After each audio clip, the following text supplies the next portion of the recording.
Question number 19. Sony says that the acceleration in an object could be zero even when several forces are acting on it.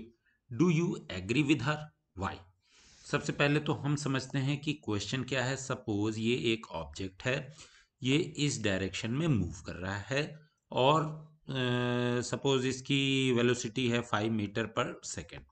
इसका acceleration zero है और means ये जब भी move कर रहा है किसी भी पोजीशन पे इसकी वेलोसिटी जब हम देखेंगे तो हमेशा क्या होगी, 5 मीटर पर सेकेंड ही होगी किसी भी पोजीशन पे। क्यों? क्योंकि एक्सेलरेशन जीरो है।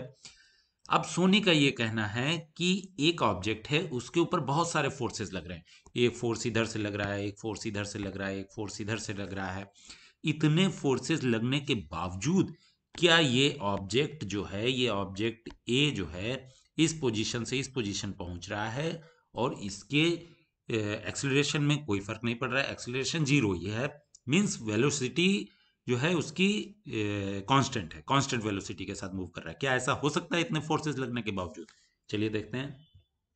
Yes, it is possible for the acceleration of an object to be zero even when several forces are acting on it. This situation occurs when the net force acting on the object is zero. देखिए हमने क्या पढ़ा था कि suppose ये एक F1 force है, ये एक F2 फोर्स है, ये एक F3 फोर्स है और कोई सपोज नीचे से भी एक फोर्स लग रहा है F4। अब इस ऑब्जेक्ट के ऊपर टोटल कितने फोर्स लग रहे हैं? 4 फोर्स लग रहे हैं। लेकिन फोर्स की क्या होती है? हमेशा एक डायरेक्शन होती है, किस डायरेक्शन में फोर्स लग रहा है। अब ये F1 और F3 एक दूसरे के अपोजिट लग रहे हैं और अगर इनका मैग्नीट्यूड सेम है तो यहां पर इसका नेट फोर्स क्या हो जाएगा? Net force will be zero. Okay, और इसी तरीके से F2 नीचे की तरफ लग रहा है, F4 ऊपर की तरफ लग रहा है, तो यहां भी नेट फोर्स जीरो हो जाएगा।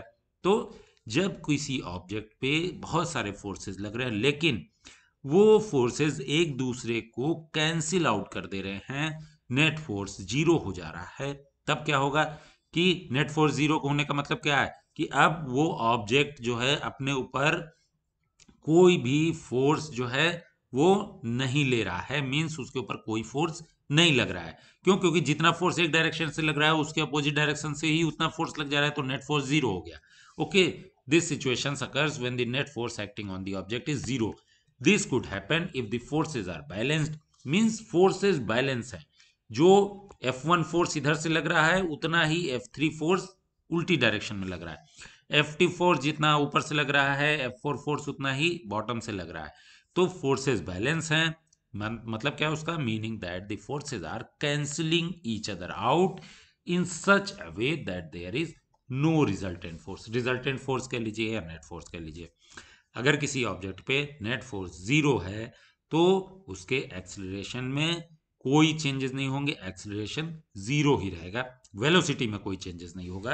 वेलोसिटी उसकी अगर वो स्टेबल है, सॉरी, अगर वो रुका हुआ है तो उसमें कोई मूवमेंट भी नहीं होगा। और अगर वो किसी एक कंटिन्यूअस वेलोसिटी से चल रहा है तो वो उसी वेलोसिटी से चलता रहेगा, उसमें कोई एक्सेलरेशन नहीं होगा। ओके।